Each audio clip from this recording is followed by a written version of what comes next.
Porque somos organización y movimiento, construimos nuestra historia. Presentamos a continuación Alerta Educativa. Un espacio para compartir experiencias de lucha y autoeducación desde los movimientos sociales. Un programa realizado por Centro Alerta y OPEC para su difusión libre por las radios comunitarias.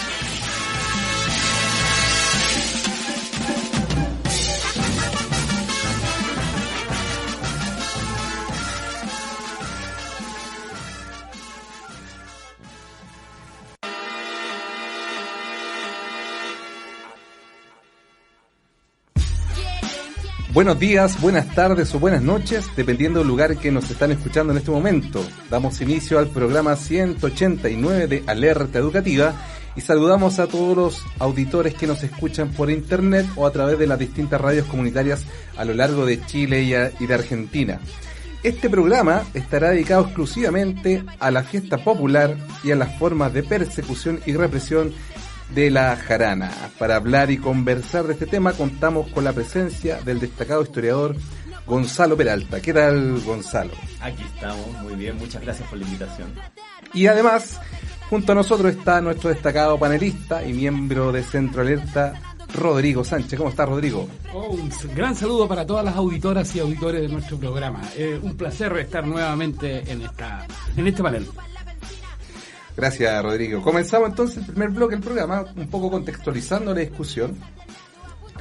Históricamente, ha existido un campo y espacio de lucha en Chile que tiene que ver principalmente con la fiesta, con el jolgorio, con la jarana. Y desde la conquista hasta nuestros días han existido estrategias de interposición, de condenación, represión, supresión y contención de estas manifestaciones populares de carácter festivo, utilizando principalmente a la religión y a la producción capitalista después como pretexto y fundamento último de este tipo de ejercicios persecutorios. Por lo tanto, para entrar un poco en discusión, ¿cómo pueden ustedes explicar esta situación? ¿Cuál es el origen, la manifestación histórica de este tipo de estrategia? ¿Qué pasaba antes, por ejemplo, de la llegada de los españoles con las festividades ya más precolombinas, etcétera, ¿no? ¿Cómo podemos introducir el tema?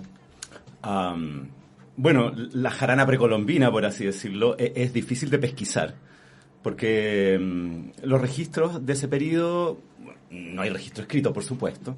Entonces, ahí queda al papel de interpretación de arqueólogos y antropólogos, donde sí existe un registro. Es que ahí, desde lo que yo sé, porque arqueología, antropología, yo soy un ignorante, entonces lo que sé es a través de la historiografía. Es por generalmente testimonio de cronistas españoles o hispano-criollos que estuvieron con los indígenas y así pudieron vivir y testimoniar esa jarana, ¿no? Entonces, esa información nos llega mediada, ¿no? Por esa versión. Y una célebre es el Cautiverio Feliz, ¿no? Que es una crónica escrita por un joven oficial del ejército real, Francisco Núñez de Pineda. Él ya es chileno, es un criollo, y que es tomado prisionero después de una batalla en que es derrotado, y este Núñez de Pineda, esto es aproximadamente por 1620, como es un prisionero valioso porque es un oficial y además él era el hijo del maestre de campo, algo así como el comandante jefe del ejército de la época, era una presa codiciada. Y hay un grupo de indígenas que quiere despacharlo, derechamente, ¿no? Por su posición, y otros que no, que consideran que es mejor mantenerlo como moneda de cambio, ¿no? Y hay una discusión, y finalmente la discusión la ganan quienes están por la supervivencia de este personaje, y así salva el pellejo. Y los indígenas que lo acogen lo llevan a la Araucanía, cruzan el Biobío y lo pasean durante 6 meses por territorio mapuche para esconderlo de este otro grupo que aún lo sigue, para eliminarlo. Y durante ese trayecto, él es testigo de la vida, ¿no?, íntima de las comunidades mapuches y de un sinnúmero de jaranas. Piensen ustedes que la crónica se llama Cautiverio Feliz, sí, ¿no? Sí, o sea, sí, ya sí. con ese título uno dice, bueno, ¿qué clase de prisión es esta? Y él relata de manera bastante frecuente las fiestas de las que le encajaban, ¿no? Y eran carretes descomunales, miles de personas convocadas en festividades donde se bebía, se comía, se bailaba y se tenía sexo. Y este era un joven cristiano que vivía con mucha zozobra, ¿no? Estas arremetidas, porque su religión no le permitía estas expansiones, ¿no? El sexo, por ejemplo, solo lo podía vivir si era en un matrimonio cristiano, ¿no? Sancionado por la iglesia y con el objeto de procrear. Y en el mundo mapuche, las mujeres solteras podían tener sexo sin ningún problema y sin ninguna inhibición. Entonces, él deja testimonio de las angustias, ¿no? que sufre cuando es abordado por chiquillas desprejuiciadas que vivían la vida con alegría, ¿no? y con gozo. Entonces, ahí él nos muestra cómo era la fiesta en el mundo mapuche en esa época, inicios del siglo XVII. Y es interesante lo que tú dices ahí de cómo la jarana es reprimida, bueno, mencionas un lado por la iglesia y por otro por el modo de producción capitalista, ¿no? La forma de vida de los mapuches en aquella época no tenía una división clara del trabajo. Entonces se combinaba el trabajo con la fiesta. Y era muy común que se hiciera un trabajo, por ejemplo, no sé, una siembra, una cosecha, un cercado, en fin, donde se convocaba a la comunidad y junto con el trabajo se bebía y se comía, ¿no? A un ritmo de la comunidad. Correcto. Entonces eso es lo que después se va a modificar, ¿no? Para dividir gozo de producción. Ahí tú puedes ver en el Cautiverio Feliz como él testimonia que en esa época y en ese mundo estaba mezclado. Y en ese contexto, ¿cuál es la reacción del mundo religioso, por ejemplo, en aquel tiempo frente a este placer, a este destemplamiento? Claro. Que no era un día a la semana, una noche, un rato, sino finalmente era de día, digamos. Claro, era una práctica cotidiana. Claro. Sí, bueno, para nuestra mala suerte, la conquista coincide más o menos, un poco posterior, con el Concilio de Trento, que es un concilio que hace la Iglesia Católica para combatir, para ordenar la doctrina cristiana. Y dentro de eso se toma una serie de decisiones que van en la ruta de fortalecer las instituciones del matrimonio, ¿no? De la monogamia y ordenar las relaciones sexuales. Entonces, la labor que cumple la Iglesia Católica en América y en el caso chileno es esa. Y lo hace mediante una serie de operaciones. Y una que es bien explícita es mediante los sínodos, que eran cónclaves, donde se reunía una diócesis, por ejemplo, en esa época la de Santiago, la de Concepción, convocada por el obispo, donde acudían todos los sacerdotes, y se hacía una especie de reglamento de conducta religiosa y ética pública. Entonces la iglesia se metía en la vida privada de las personas. Y un elemento no menor ahí era la represión de la fiesta. Y también con especial énfasis en la represión de la fiesta o del desborde en el mundo indígena, ¿no? La iglesia y en general el mundo, digamos, hispano-criollo consideraba al indígena como una especie de menor de edad perpetua, ¿no? Que no tenía derecho a gozar de todas las prerrogativas que tenía un hombre blanco, ¿no? Un cristiano, y que por eso debía ser cautelado y cuidado paternalmente por estas autoridades. Entonces la iglesia se ponía en esa posición frente al mundo indígena de que no bebieran, de que no se les vendiera alcohol, de que no tuvieran conductas licenciosas, en fin, ese tipo de prevenciones, considerándolos como unos niños. Algo similar ocurría con las mujeres, por ejemplo, ¿no? Que se les trataba como menores de edad perpetua por un hombre cristiano. Por lo tanto, había todo un discurso moralizante respecto a la formación de la virtud. Sí. Desde un etnocentrismo de superioridad al respecto. No, por supuesto, porque lo que ahí se instalaba era la moral cristiana, que era la moral que correspondía porque era la que te daba la salvación del alma. Entonces era un deber del religioso y de todo cristiano el modificar la conducta errada o pecaminosa de un sujeto porque se no iba a perder su alma. Entonces no solo era, digamos, un cierto horizonte moral, sino que era una obligación de todo cristiano el actuar en consecuencia.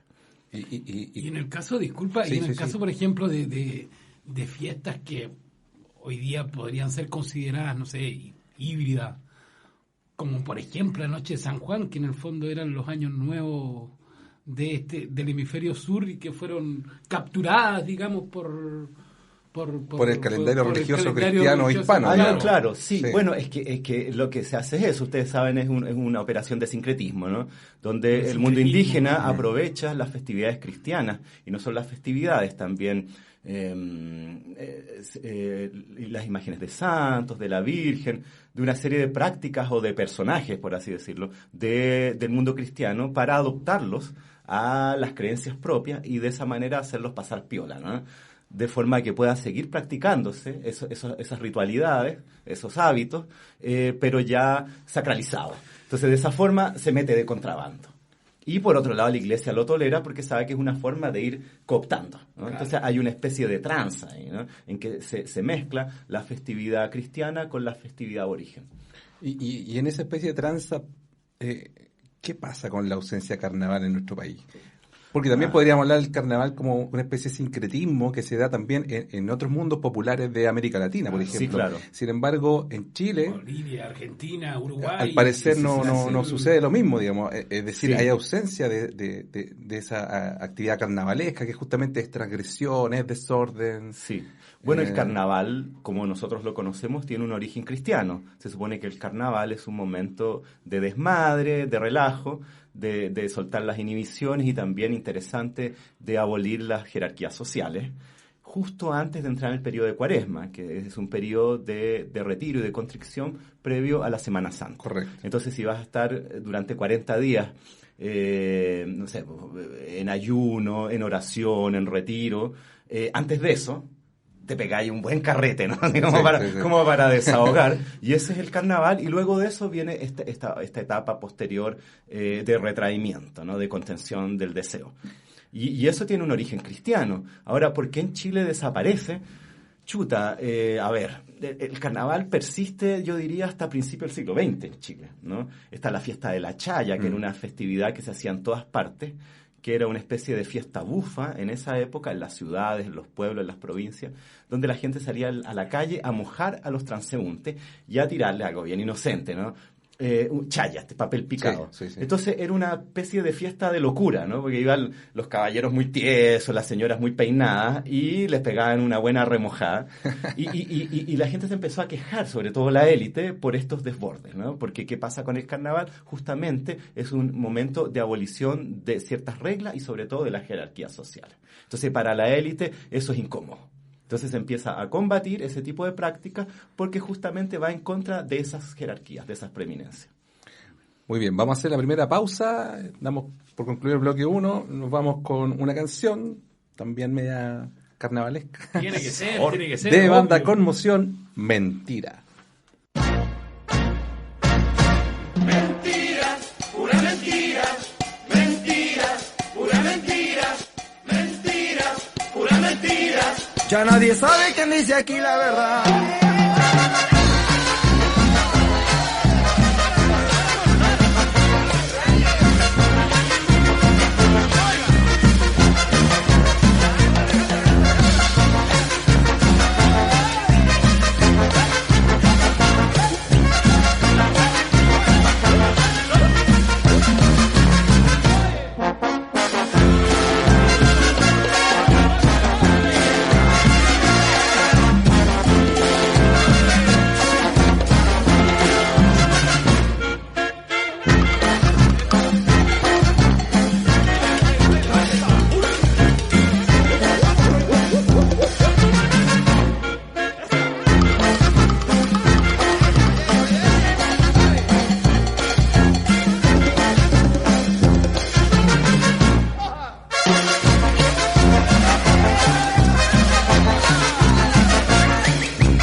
temprano, pura mentira, que tomo poquito, pura mentira, mañana me chanto, pura mentira, me guardo el domingo, pura mentira, quedamos en eso, pura mentira, que presta 2 lucas, pura mentira, llegando te llamo, pura mentira.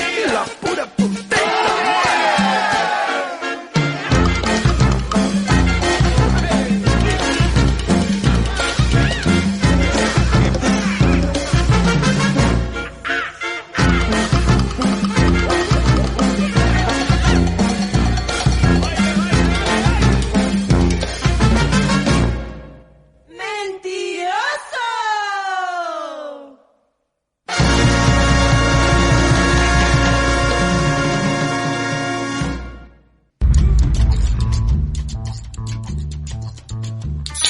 Retornamos a este segundo bloque de Alerta Educativa y aprovechamos de saludar a las radios comunitarias que nos retransmiten y difunden.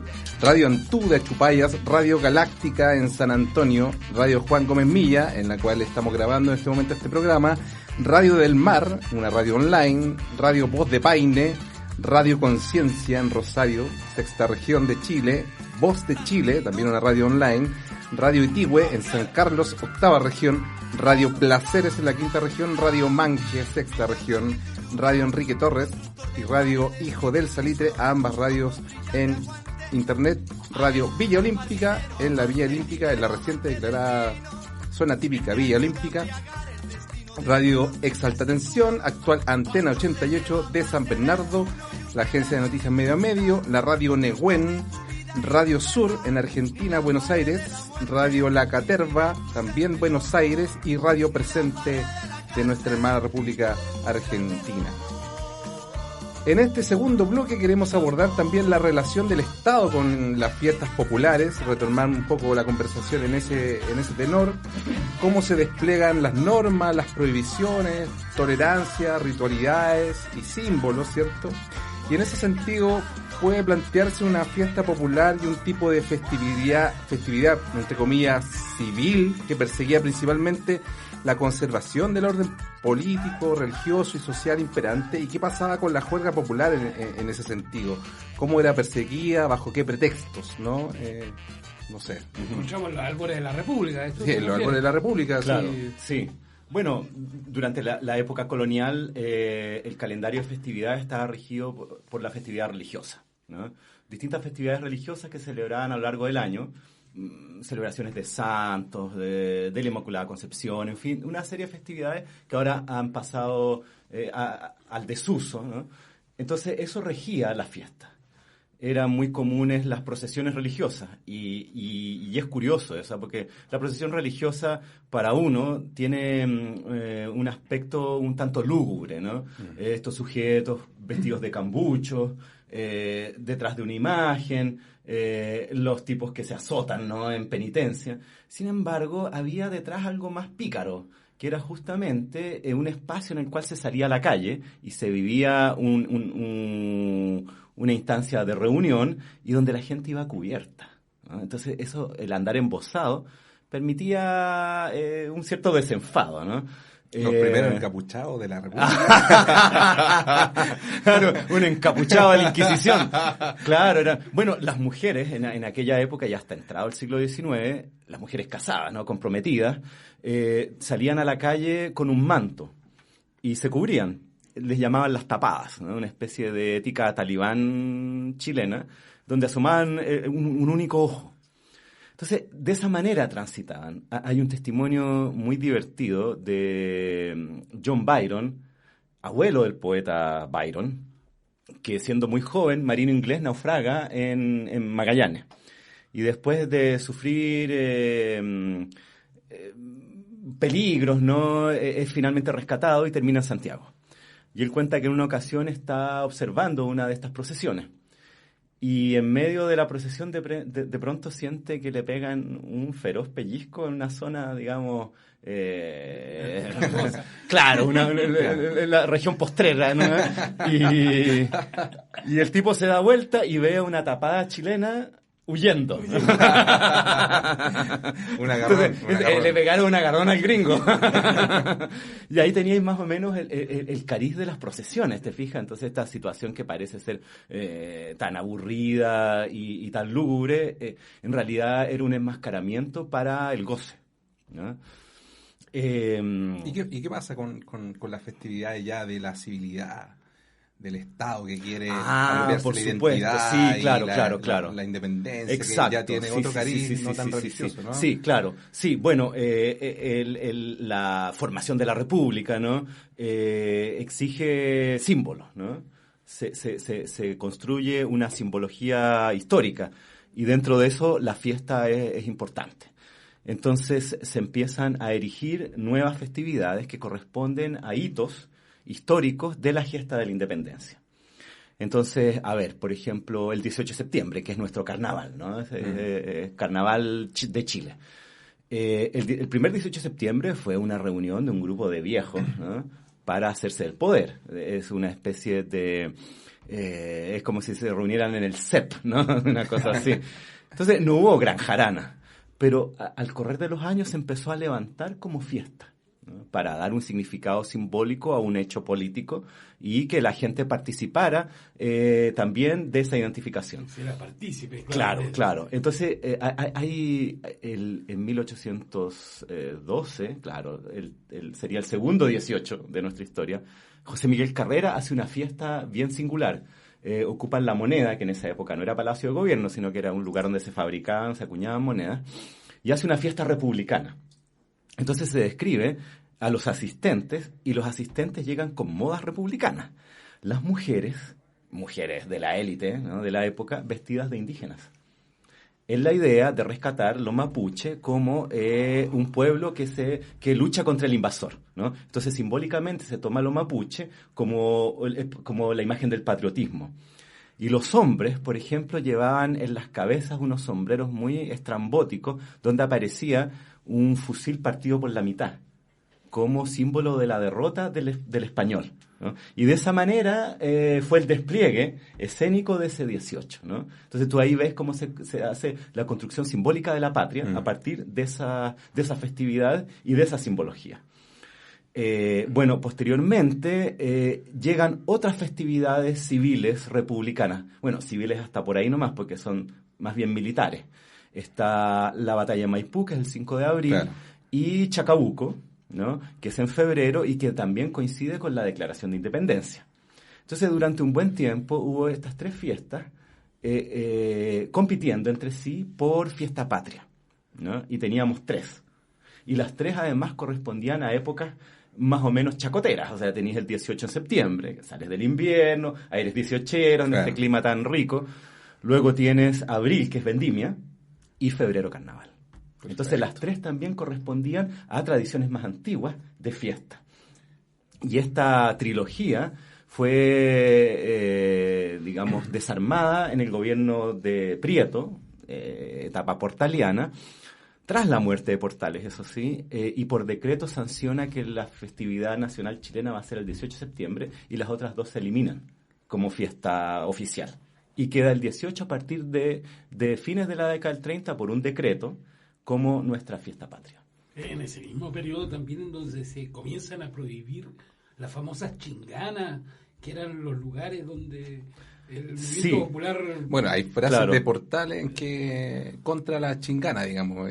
Bueno, ¿no? Portales es un personaje muy contradictorio porque Portales era un gran jaranero.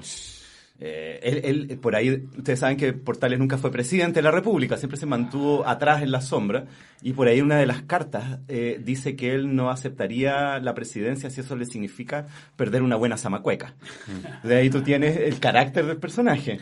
¿Y por qué entonces esa persecución de la fiesta más popular, digamos? Claro, ¿no? Sí, bueno, tiene que ver con un afán de orden, ¿no? Se considera que la fiesta y el desborde puede ser peligroso, ¿no? Puede ser peligroso porque son lugares de reunión del pueblo, lugares donde se pueden concertar a cometer delitos, ¿no? Donde se puede provocar desmanes, donde hay tranzas.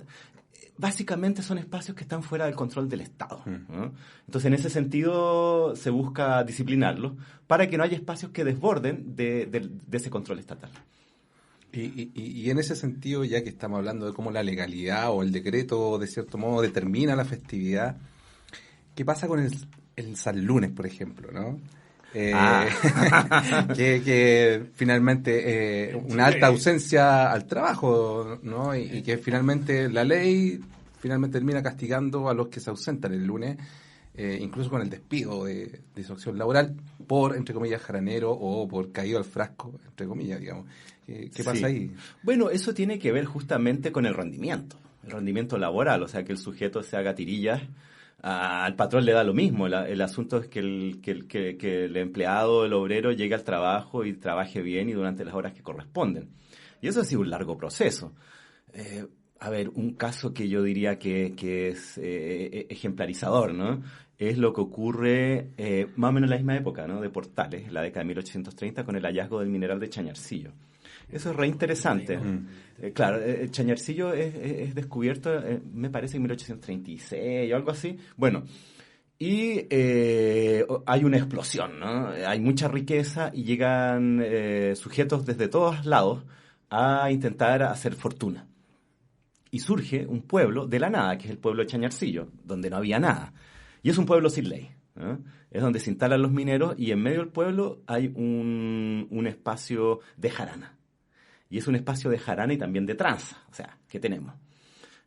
Juego, alcohol, reuniones para hacer toda clase de operaciones en las cuales los mineros buscan estrategias para su beneficio y escamotear el control patronal.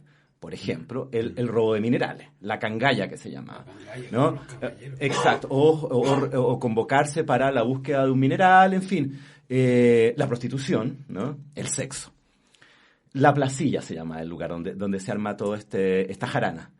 Y el gobierno empieza a ver con alarma que esta riqueza se le está escapando de las manos, porque son justamente los mineros quienes la toman y la distribuyen mediante estas estrategias. Entonces envía primero una fuerza policial. La fuerza policial es desbordada. Hay alzamientos de los habitantes de Chañarcillo y luego mandan tropa de línea, derechamente. Como si fuerza especial, digamos. Claro, es como si mandaran a los milicos, ¿no?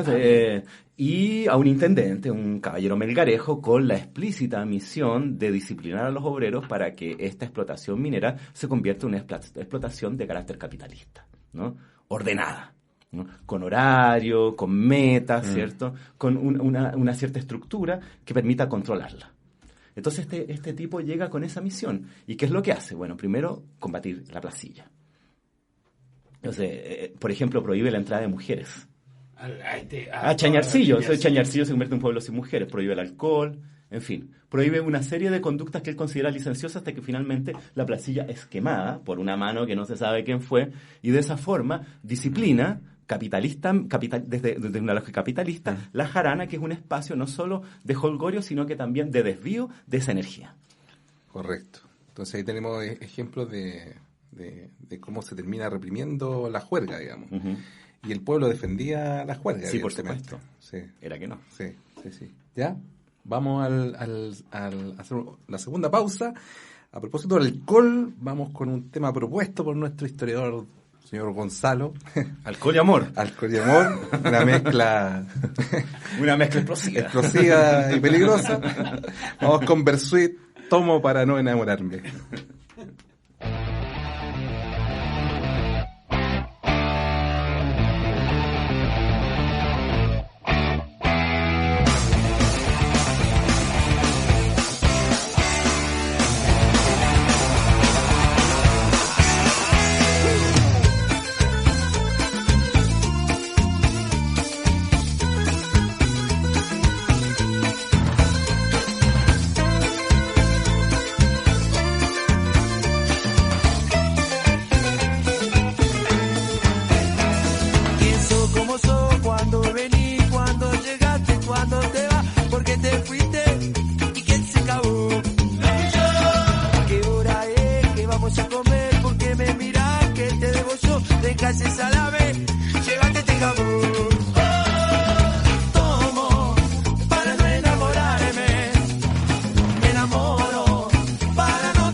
Muy bien, volvemos a este tercer bloque y aprovechamos de invitarlos a escuchar, compartir y difundir este u otros programas ya realizados que sean interesantes para ustedes. Para ello nos pueden encontrar en internet en Alerta Educativa iVoox o en la página de OPECH, www.opech.cl, pinchando el podcast Alerta Educativa. En este tercer bloque queremos describir y analizar esto de las fiestas y el jolgorio y las jaranas, principalmente en el periodo de dictadura militar, cívico-militar, de hecho, y cómo, de Pinochet principalmente, y cómo el toque de queda, el permanente estado de sitio y otras maniobras, digamos, terminan un poco prohibiendo estas reuniones y las fiestas en este contexto, digamos. ¿Qué podemos decir al respecto? Sí, bueno, claro, con el golpe y con el toque de queda y con toda la represión que se vino encima, la noche murió, digamos, como espacio de jarana. Simplemente no se podía salir. Y en ese contexto hay algunos pequeños espacios, ¿no?, donde se sobrevive de manera muy precaria. Una, por ejemplo, eran las peñas, ¿no? Pero las peñas también eran lugares complejos, porque como las peñas tienen este carácter más de izquierda, están totalmente sapeadas, ¿no? Sí. Hay relatos tragicómicos, ¿no?, con respecto a las peñas. Hay una peña famosa, la Casa Camarundi, donde cuentan que tenían ya a los CNI como regalones, porque los tipos iban todo el tiempo. Y que había un teniente que ya se había hecho famoso porque al compadre le gustaba cantar Arriba en la Cordillera, ¿no? Entonces, cuando ya estaba bien curado, exigía subir al escenario, el sapo CNI. Y se cantaba Arriba en la Cordillera, y cuando terminaba, los otros CNI que lo acompañaban gritaban bien borrachos: ¡ya, pues, weón, aplaudan a mi teniente!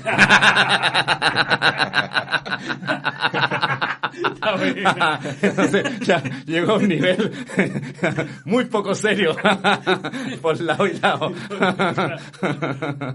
Ahora estas peñas eran reducidas. No, claro. No tenían esos caracteres masivos que no, para nada. No. Bueno, fueron épocas muy oscuras. Pues ahí, hace poco salió un libro muy interesante, yo no lo he leído en realidad. El tema me parece muy interesante, que habla sobre personajes como Álvaro Corbalán y sus vinculaciones con el mundo artístico, con la noche, ¿no? Entonces, claro, la noche estaba en manos de los organismos represivos. Por un lado para sus operaciones, ¿cierto? Pero por otro también para el goce. Los tipos eran los dueños de la noche, ¿no? Entonces, se paseaban por los locales, en fin, que permanecían abiertos, por los prostíbulos, donde sea, con total impunidad. Y en ese sentido el mundo popular se repliega a puerta adentro. Exacto, sí. La fiesta queda reducida ya al mundo más privado. Queda en el hogar y se vive vicariamente a través de la televisión. Ese es el espacio de jolgorio compartido, ver televisión en la casa. Hay un caso que yo diría que es triste.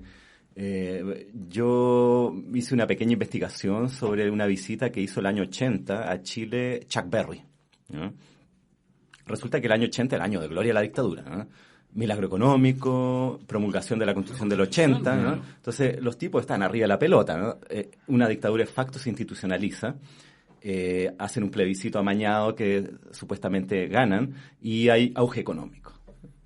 Y en ese contexto se traían muchos músicos extranjeros porque se había mantenido artificialmente el dólar a 39 pesos, lo que hacía que el peso variara mucho y así se podían hacer estos contratos al extranjero. Bueno, y en ese contexto traen a Chuck Berry a un programa de televisión animado por Raúl Matas que se llamaba Vamos a ver. Vamos a ver. Claro. Y se hacía en un restaurante en el Cerro San Cristóbal en vivo, los días viernes o sábado. Bueno, y venía Chuck Berry a actuar en ese programa y por ahí, por el día martes, previo a la actuación de Chuck Berry, el local sufre un atentado incendiario. Y aparecen tirados en el suelo unos panfletos donde se adjudica el atentado un tal Comando de Vengadores de los Mártires de Lonquén. ¿Qué es eso? Nadie sabía qué diablos eran esa cuestión. Y luego hay una segunda información que habían dejado un paquete en el bar La Unión Chica, ¿no?, en calle Nueva York, donde se dan nuevas instrucciones amedrentando al propietario de este restaurante, que era un árabe, de que el tipo debía donar dinero, a llevar juguetes a las poblaciones, una serie de exigencias un poco raras, ¿no?, de este grupo apócrifo. Y entrevistan al empresario. El empresario dice, no, yo no tengo nada que ver con esto, nadie se ha comunicado conmigo, aquí yo creo que va en contra de Televisión Nacional. Y salta el canal nacional, el canal de la dictadura, en una especie de cruzada de que el terrorismo no nos detendrá, ¿no? Y deciden estos tipos reconstruir el restaurante dentro de un estudio Chile Films, para que no quede huella de, digamos, este ataque, ¿no?, del marxismo. Y aceleradamente reconstruyen el restaurante dentro de un estudio de Chile Films, y en esas condiciones llega Chuck Berry a actuar con la pintura chorreando, ¿no?, recién para derrotar, ¿no?, a la subversión. Y así Chuck Berry toca sus temas con un Raúl Matas muy tieso, con un edificio hecho a la rápida, para que no se notara que aquí se movía una hoja, ¿no? Y lo curioso es que después de eso Chuck Berry da un show a público y no va nadie. O sea, la gente vive a través de la tele en este espacio inventado donde no pasa nada, ¿no? Y bueno, por supuesto, toda esta cuestión del atentado tenía que ver con problemas de este empresario con ciertos sujetos que lo atacaron y enmascararon, ¿no?, esta, digamos, lucha mafiosa en supuestas motivaciones políticas. Entonces, esa era la manera en que se vivía el jolgorio en Chile en aquellos años, a través de la televisión, en un mundo inventado, edulcorado, y la gente no salía a las calles ni a las actuaciones por temor y por a esas alturas falta de costumbre. No, es interesante porque, por otro lado, yo me decía, entonces todas esas fiestas que se expresaban de manera masiva, hasta antes de la dictadura, se terminan, se finalizan, digamos, y cómo entonces comienza su renacer, si es que lo hay. Claro, bueno, es que cuando hablábamos hace un rato de la represión de la fiesta a nivel más amplio, ¿no?, y en este caso particular de la dictadura, lo que teme la autoridad de la fiesta es justamente que congrega gente. Si alguien se emborracha solo da lo mismo, a menos que haga un escándalo o cometa un delito. Pero el miedo ahí es congregar a gente, ¿no?, que las personas se junten. Ese es el temor. Entonces, lo que la dictadura hace es evitar que la gente se congregue, o sea, que el pueblo se organice, ¿no? Entonces, ahí está el objetivo de la represión de la jarana. Pero evitar que se congreguen. Incluso eso ha sido algo que ha cruzado toda la historia de Chile en ese sentido. Pues, claro, sí. Claro. Sí. ¿Y cómo ves el fenómeno ahora, digamos? ¿Ahora? Post-dictadura o una vez que, entre comillas, vuelve la democracia, sí, claro. Digamos, ¿cómo se retoma esto? Si es que se retoma o si hay espacio de sublimación o no sé, ¿cómo lo ves tú? Sí, bueno, han pasado hartos años desde el fin de la dictadura, así que yo creo que ha sido un proceso largo. A ver, primero, bueno, la lucha y la protesta con la dictadura es justamente eso, o sea, es que el pueblo chileno vence el miedo y es capaz de reunirse, ¿no? Y luego la fiesta, piensen ustedes que las protestas o las marchas o las movilizaciones estaban siempre cruzadas por un espacio festivo. De hecho, había, actuaciones, había músicos que tocaban, ¿no?, en las manifestaciones o en las marchas. Luego de eso, yo diría que ha sido un proceso lento, ¿no?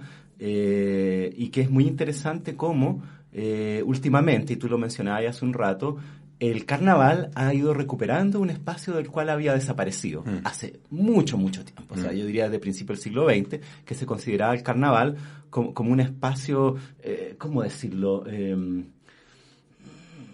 con reminiscencias, ¿cierto?, medias indígenas, ¿no?, demasiado populares, como que era un espacio que se miraba con sospecha, con calificaciones clasistas, racistas, ¿no?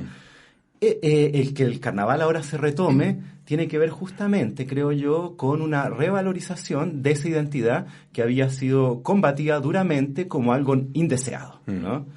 el ser indio, el ser parte de un mundo popular, el disfrutar de esa fiesta popular, se considera como indigno, ¿no? Como una especie de vergüenza. La recuperación de esa identidad yo creo que ha permitido que el carnaval vuelva a vivirse a partir de esas premisas, ahora con una sensación de alegría y de orgullo que no tiene ningún pudor. ¿Y cómo ves tú el cruce entre esta especie de retomar tradiciones carnavalescas, entre comillas, y todo el movimiento social, digamos, en las marchas, las protestas? Porque de cierto modo hay un cruce ahí que también es interesante, digamos. Sí. Y que de cierto fondo, o de cierta manera tal vez, y aquí estoy arrojando una tesis, digamos, puede ser muy discutida, tiene que ver justamente con esta especie de transgresión o subversión del orden, digamos, o si tiene relación con el poder o establecer un territorio de lucha, digamos, con el otro lado, digamos, ¿no? No claro, sé. Sí, bueno, yo creo que ahí hay varias cosas. Primero tiene que ver con la convocatoria, ¿no? Luego, el apoderarse de la calle. Eso no es menor, ¿no? Es interesante que la calle no sea visto como un lugar solo para transitar, sino que un lugar que se habita, ¿no? O sea, uno no va solo a la calle para ir a otra parte, sino que uno está en la calle. Por eso a mí me caen mal eso que se habla de la calle como estar desde la frontera, estar desde afuera, estar desde la marginalidad, desde los márgenes, ¿no? Ese tipo de lenguaje más o menos académico, yo creo que es un error. La calle no es el margen, la calle es el centro de la vida, ¿no? Entonces, la recuperación de ese centro, de ese espacio, tiene que ver justamente con esa combinación que tú dices, que es por un lado la expresión política de la comunidad organizada y al mismo tiempo de la fiesta. Muy bien, vamos a la siguiente pausa. Pausa musical, evidentemente. Y carnavalesca. Y jaranera. Vamos con un grupo mexicano, La Tremenda Corte, Ni un paso atrás, a propósito de las marchas y los movimientos sociales. Con la jarana, ni un paso atrás.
Muy bien, continuamos con Alerta Educativa, nuestro programa 189 dedicado justamente a la fiesta popular y persecución de la jarana. Estamos con Rodrigo Sánchez y también con Gonzalo Peralta, historiador que nos ha deleitado con su visita. En este bloque 4, como ya es tradición y costumbre, como por ser el último bloque, damos la palabra a nuestros invitados para sintetizar o decir alguna idea que haya quedado un poco en el aire, ¿no? Y se quiera desarrollar o enfatizar. Pero sin embargo, creo que hay algo que no hemos tocado y queríamos preguntarte también qué piensas tú al respecto, que es hasta qué o cómo finalmente las fiestas o estas manifestaciones populares también han sido cooptadas por el mercado y finalmente el sujeto jaranero también termina siendo un sujeto consumidor, digamos, de productos jaraneros, no sé cómo llamarlo, digamos, pero ¿cómo ves tú ese fenómeno de cómo el mercado también ahí entra en este lugar, no? No sé. Claro, sí. O Rodrigo, si quiere darse algún No, rollo. yo lo mismo, te iba a hacer la misma pregunta. Ajá. Un poco, ¿cómo el Estado ha intentado capturar justamente estas jaranas que se han comenzado a revertir, como tú decías, en ese proceso? Claro. Porque hay estrategias de represión directamente, ¿no? Sí. Pero también pueden haber otro tipo de subterfugio como para también cooptar este tipo de movimientos. Claro. Bueno, yo creo que la jarana siempre se las arregla para sobrevivir, ¿no? Y hacerle el quite a los controles. Eso yo diría que es un fenómeno histórico que se puede pesquisar, ¿no? La jarana es muy líquida, ¿no? Salud. Entonces es capaz de buscar, ¿cierto?, las rendijas de estos corsés. Y claro, probablemente una de las formas, ¿te da risa? Una de las formas más eficientes de control de la jarana, más bien que de control, yo diría como de administración, ¿no? Porque no la reprimen, sino que en cierto modo la administran y profitan de ella, es a través del dinero, ¿no? De la compra y la venta.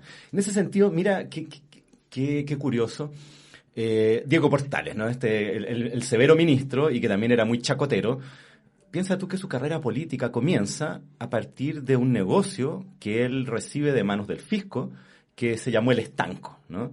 En el cual él...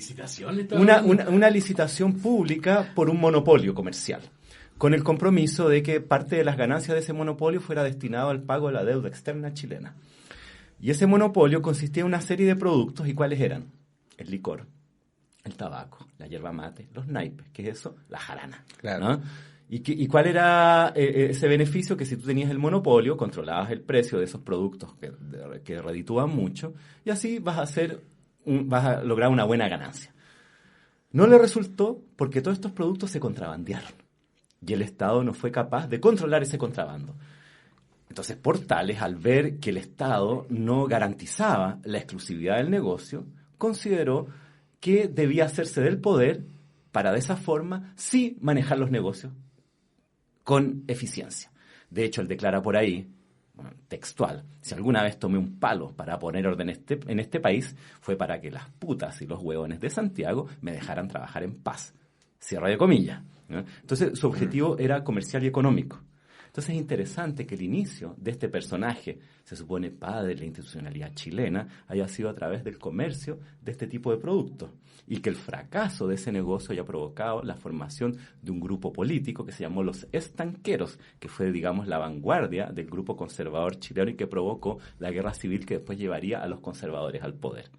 Entonces, ¿de dónde surgen todos estos elementos? Bueno, en este caso, de la comercialización de la jarana, y que no pudo dar frutos porque el pueblo, líquidamente, ¿no?, se las arregló para hacerse de estos productos, por otros lados, burlando el control estatal y del capital. ¿Tendrá que ver eso entonces con el surgimiento, por ejemplo, de determinados carnavales que se están haciendo en estos momentos en las poblaciones? Bueno, yo creo que lo del carnaval tiene que ver con un proceso muy amplio y que está cuestionando la noción del Estado-Nación, ¿no? El Estado-Nación unitario que controla la vida. Y surge esta suerte de diseminación que yo diría que se asemeja más al periodo previo a la República, a la época colonial, donde los distintos grupos vivían con cierta autonomía, ¿no? Y se consideraba y se garantizaba esa diferencia. El Estado-Nación chileno, heredero, ¿no? de la Ilustración francesa, dice que somos todos iguales. Homogenizó. Exacto, pero somos todos iguales, pero unos somos más iguales que otros, ¿no? Y esa igualación también significó la pérdida de una serie de derechos que marcaban diferencia. Entonces, yo diría que en la actualidad la apuesta va más bien por la revalorización de esa diferencia, ¿no? Entonces, dentro de la revalorización de la diferencia han surgido, creo yo, todas estas manifestaciones carnavalescas que son alternativas o incluso compiten con las celebraciones oficiales como el 18 de septiembre o el Año Nuevo u otras pocas más. ¿Y cómo ves tú este despliegue respecto a sus proyecciones a corto o mediano plazo? No sé si puedas tirar alguna línea al respecto, ya claro, un poco para imaginarnos. Claro, no sé, está difícil, pero a mí me da la impresión de que este es un proceso en marcha, porque además no es solo un proceso en Chile, sino que es un proceso global, ¿no? Esta apuesta por la diferencia, ¿no? Y la valorización de esa diferencia es un fenómeno global. Así que yo no veo que esto vaya a parar en el corto plazo. Yo creo que aquí hay un cambio de paradigma, como dicen por ahí, en cuanto a cómo se estima la organización de la sociedad valorando la diferencia. Perfecto. Sí. Vamos a la última pregunta o antes de la sección. No sé. No, yo tenía algunas preguntas. Porque pensaba mientras tú decías en este proceso de revalorización, si uno pudiese hablar de eso, pensaba en que si eso se expresaba, por ejemplo, de manera distinta en lo que podía ser. Son preguntas que te hago. En el campo, en las ciudades más grandes, en los pueblos, etcétera. O sea, ¿tiene sus particularidades de todas maneras o no? ¿O esto es una especie, como tú decías, de industria? Claro, incluso turística. Claro. Por ejemplo. Sí, bueno, es que es un proceso permanente, ¿no? En la medida de que estas celebraciones salen de lo local y empiezan a agarrar cierto volumen, ¿no? Cierta importancia en cuanto a la cantidad de convocados, ¿no? Y empieza a aparecer como un posible espacio de negocio inmediatamente, claro. Ciertos grupos interesados van a intentar apropiarse de ellos a través de la comercialización. Entonces, yo creo que tiene que ver que eso. Piensa tú, no sé, la Pampilla, ¿no? Una fiesta popular. Absolutamente. Gigantesca. Del siglo XIX. Claro, pero de hace un tiempo ya que se ha convertido en un espacio de merchandising, ¿no? Claramente, ¿no? Ahí hay un proceso de ese tipo, pero sin duda van a seguir apareciendo otras en otros lugares y van a pasar por etapas, yo creo, más o menos similares. O sea, en la medida de que esa celebración se convierta, digamos, en un blanco jugoso, ¿no? Para la ganancia, sin duda que va a haber interesados en apropiarse de ellos económicamente. Uh-huh. Muy bien. Vamos a nuestra sección Para la Palabra. ¿Alguna picada para esta? Puede ser también. Bueno, le explicamos a nuestros auditores que en esta sección siempre dejamos en nuestro podcast documentos, publicaciones, por si quieren tener a su disposición texto para poder profundizar en el tema que hemos desarrollado hoy día, principalmente la jarana, la fiesta, qué sé yo. En caso de lo que hemos visto hoy, ¿qué podemos recomendar? Sí, bueno, en el caso chileno yo recomendaría mucho a un historiador de la Universidad de Santiago que es Maximiliano Salinas. Él es un seco y se ha dedicado a investigar el tema de la fiesta en Chile. Tiene varios textos y ustedes lo pueden encontrar, por ejemplo, en el sitio memoriachilena.cl, que es el sitio de la DIVAM, donde hay varios textos que pueden bajar de internet fácilmente y es muy bueno. Maximiliano Salinas es un historiador de fuste y que aborda estos temas con mucha propiedad. Muy bien. Y no sé si nuestro experto en jarana, señor Sánchez, quiere recomendar algo más vivencial. Algún lugar donde ir y vivir. No me atrevo en este momento. No me atrevo. Solamente digo que me encontrarán. Los pastos de Juan Gómez Villa un viernes en la tarde. Muy bien, muy bien.